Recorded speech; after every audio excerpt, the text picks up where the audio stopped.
영국 프리미어리그 에버튼전에서 손흥민이 시즌 1, 2호 골을 폭발시키며 대활약했습니다. 토트넘은 손흥민의 멀티골 활약에 힘입어 에버튼을 상대로 4대0 대승을 거두었습니다. 이에 토트넘의 연고지 런던은 난리가 났는데요. 저번 시즌 손흥민보다 골을 많이 넣었던 도미닉 솔랑케가 토트넘에 왔음에도 역시나 토트넘의 유일한 월드클래스는 손이라며 팬들의 칭찬이 SNS에 자자합니다.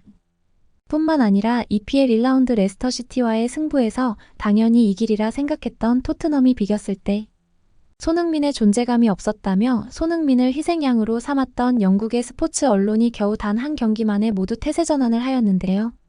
특히 저번 경기 손흥민에게 가장 큰 혹평을 했었던 풋볼 런던은 이번 경기 최우수 선수로 손흥민을 지목하며 양팀 통틀어 유일하게 9점이라는 높은 점수를 주며 손흥민을 칭찬했습니다. 풋볼 런던은 손흥민에 대해 선제골을 넣을 때 왼쪽 측면에서 끝까지 포기하지 않고 픽포드 골키퍼를 향해 압박한 모습은 모범적이었다. 두 번째 골을 기록할 때도 침착하게 픽포드의 다리 사이로 차 넣어 어려운 골을 성공시켰다며 손흥민이 이번 경기를 지배했다고 표현했습니다.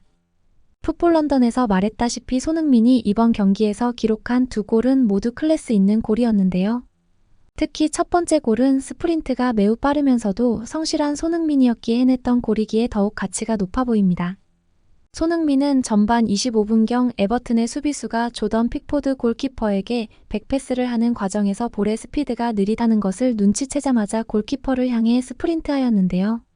일반적인 공격수라면 힘들기 때문에 절대 하지 않았을 최전방 압박을 밥 먹듯이 하는 손흥민이었기에 이번 기회도 놓치지 않고 달려들었던 것입니다. 볼을 상대적으로 늦게 잡았던 조던 픽포드 골키퍼는 달려오는 손흥민에 당황하여 EPL 최고 수준의 키퍼답지 않게 퍼스트 터치를 길게 가져가는 실책을 범했습니다. 손흥민은 이를 놓치지 않고 볼을 인터셉트하였고 골키퍼가 없는 빈 골대를 향해 깔끔한 슈팅으로 토트넘의 두 번째 골을 기록하며 에버튼의 사기를 꺾어 놓았습니다. 사실상 골키퍼의 볼을 빼앗아 성공시킨 이 골이 에버튼과의 승부에서 적의 사기를 꺾으며 토트넘의 승리를 확정시킨 골이라 해도 과언이 아닐 것입니다. 이후 토트넘은 끝까지 상승세를 가져갔고 손흥민은 팀이 3대0으로 앞서던 후반 32분경 토트넘의 수비수 판더벤과 함께 80m를 질주하며 최종적으로 판더벤의 어시스트를 받아 골키퍼의 다리 사이를 통과시키는 완벽한 합작골을 넣었습니다. 후반 엄청난 스피드로 80m를 질주하여 숨이 턱 끝까지 차올랐을 텐데도 손흥민은 침착한 마무리를 보여주었고 이번 시즌 손흥민도 역시 월드클래스의 면모는 어디 가지 않았다는 것을 증명했습니다. 이런 손흥민의 맹활약에 대단하다고 추켜세우면서도 한편으로 불안해하고 있는 나라가 있는데요. 옆나라인 일본입니다. 일본의 SNS들에서는 클린스만 감독의 한국팀이 추락했을 때 대단히 기뻐했던 반응들과 전혀 다른 반응들이 나오고 있는 상황인데요.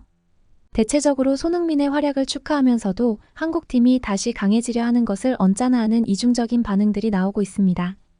OCH, 야후재팬 등 일본의 대표적인 포탈들의 댓글 반응들을 번역해 보았으니 즐겨주세요. 항상 느끼지만 정말로 손흥민은 완전히 다른 레벨에 있구나. 이제 제법 나이가 들었는데도 스피드가 전혀 죽지 않았어. 첫 번째 골만 봤을 때는 오히려 더 빨라진 것이 아닌가 의심스러울 지경. 손흥민의 첫 번째 골은 정말 충격적이었어. 골키퍼한테 전력 질주해서 볼을 뺏어낼 줄이야. 우리 일본 축구는 팀워크라는 핑계 때문에 절대로 저런 장면들이 나올 수 없는데 분하다. 픽포드가 지금까지 손흥민의 완벽한 슈팅을 여러 차례 막아냈었던 것으로 기억해. 오늘만큼은 손흥민이 그동안 당해왔던 선방에 대해 복수를 한 것 같네. 손흥민의 두 번째 골도 대단했어. 무리뉴 때 보았던 형식의 역습 전술을 활용한 골이었음. 판더벤이 롱드리블과 어시스트를 잘해주긴 했지만 그 어려운 각도에서 픽포드의 다리 사이를 선택한 손흥민의 안목도 정말 대단했다.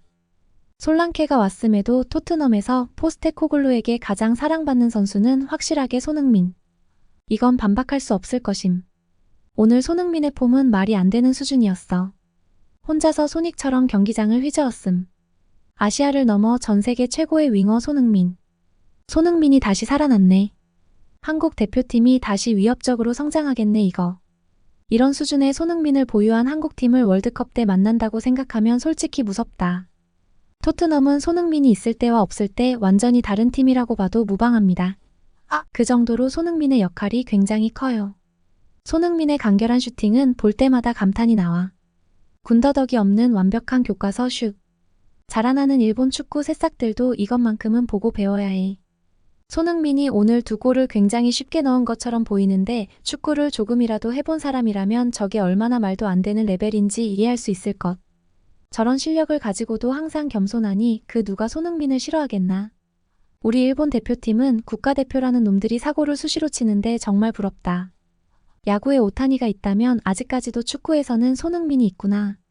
나는 이런 손흥민에게 아직도 재계약으로 대우를 해주지 않는 토트넘이 가장 이해가 안 돼.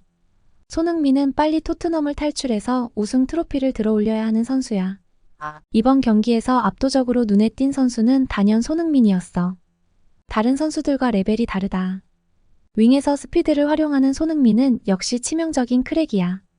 손흥민 존에서 쐈던 슈팅도 픽포드가 아니었으면 들어갈 만한 골이었고 2라운드째에 벌써 2골이나 넣었네요. 올해에도 손흥민의 텐텐클럽은 확실할 것 같습니다. 솔랑케는 벌써 잊혀진 것 같네. 역시 토트넘의 왕은 손흥민이야. 누구도 이견이 없을 듯. 손흥민이 날뛰고 있고 쿠보의 라이벌 이강인도 첫 경기에서 한 골을 넣었어. 바이에른의 김민재도 콤파니 감독의 마음에 들었다던데 이번 월드컵 한국팀은 엄청나게 강할 것 같다. 맨시티의 과르디올라는 올해도 이런 손흥민의 토트넘을 만나야 하니 스트레스를 엄청나게 받을 듯 크크크. EPL이라는 세계 최고의 리그에서 상대방 골키퍼의 볼을 빼앗을 수 있는 공격수는 현재로서는 손흥민이 유일한 것 같음. 이처럼 EPL 1라운드에서 비기며 침체되었던 토트넘의 분위기를 캡틴으로서 다시 끌어올린 손흥민의 멀티골 맹활약에 일본 또한 연신 감탄하고 있음을 확인할 수 있었습니다. 더불어 북중미 월드컵에서도 최고 수준의 폼을 가진 손흥민의 한국팀이 매우 위협적일 것이라는 전망을 내놓으며 불안해하는 모습 또한 확인할 수 있었습니다. 이제는 경기 최우수 선수로 선정되는 것이 당연한 일이 된 손흥민은 이번 경기에서도 최우수 선수로 선정되며 손흥민이 기록한 멀티골이 영향가 있는 값진 골이라는 것을 증명했는데요. 이번 멀티골로 인해 손흥민은 4골의 엘링 홀란 다음으로 EPL 득점 2위를 기록하며 이번 시즌 또한 득점왕 레이스에 참가하게 되었습니다. 저번 시즌 해리케인의 부재로 모든 상대 수비진들이 견제를 한몸에 받았음에도 준수한 활약을 펼쳤던 손흥민은 이번 시즌 초반 폼이 더 좋아졌으며 최고 수준급의 공격수 도미닉 솔랑케의 영입으로 견제 또한 분산되면서 이번 시즌 다시 한번 절정의 폼을 발휘할 것으로 보이는데요. 대한민국 대표팀과 토트넘의 캡틴 손흥민이 다음 경기 더 대단한 활약을 펼치기를 기대하며 응원합니다. 소중한 시간 내어 영상 시청해주셔서 감사합니다. 구독과 좋아요 부탁드리며 성실한 업로드 약속드리겠습니다. 감사합니다.